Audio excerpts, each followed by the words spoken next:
Senator Wright has two questions, I believe. Yes, I have. And then Senator Fawcett. I have a question with sub-questions, but it's one topic and it won't take very long, I don't think. The first one is in program 3.1 and it's about deductible gift recipient status for the Australian Peacekeeping Memorial Project.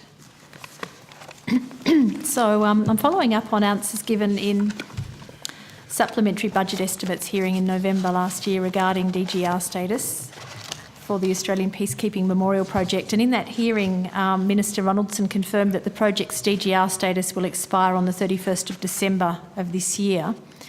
However, the Minister stated that if there is a requirement for it to be extended because extra time is needed for the project's efforts, he'd make strong representations to Treasury that there be an extension. The Minister stated, and I quote him, he is committed to ensuring that the peacekeepers are given the best opportunity to raise public funds by using the DGR status. I emphasised in that hearing that my understanding was that the project was highly unlikely to raise those funds by December of this year, and I understand from those involved with the projects committee that this remains the case. So I'm interested to know what plan is there to consult with the Australian Peacekeeping Memorial Project Committee during this year to ascertain whether its DGR status needs support in extending, and has the Minister made any representations in support of extending this status?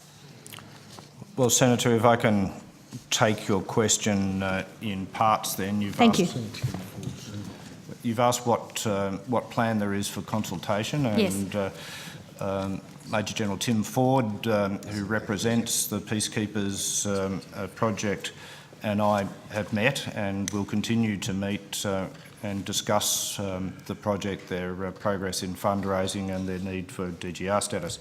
It's true to say, however, that in this case the ball is in their court. They need to, and we can't do this for them, they need to apply for an extension to their DGR status to the Treasurer. Now, we can assist them with providing advice, but the fact of the matter is that it's a matter for the Treasurer. They need to put the application in. Once there's an application in play, then that will be subject to the Treasurer's decision-making processes. Senator, I'm seeing Mr. Ford next week, I think, and I'm assuming there'll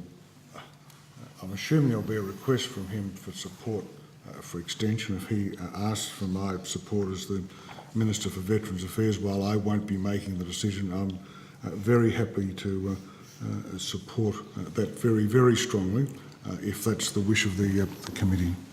Well, thank you for that. And the only other follow-up to that then is that if it's about the term of the extension, I know that from having spoken to people involved, that having to sort of lurch from year to year is somewhat difficult, and there's some uncertainty there.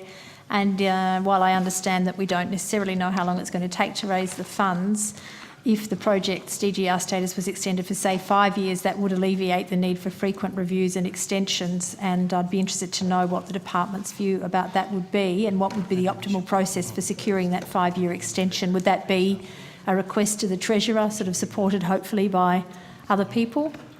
How would that work?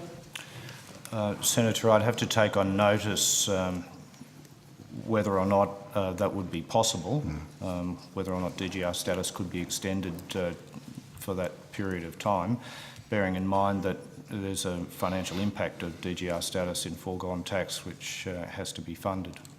I understand that, but my understanding is that indeed in relation to other charities it is ongoing. Now obviously this is for a purpose that will be finite when it's built, so I guess that would be taken into account. What's a realistic timeline is what I'd be discussing. I'm simply but on not notice, aware, thank you so for I'd that. have to take it on notice. Thank you.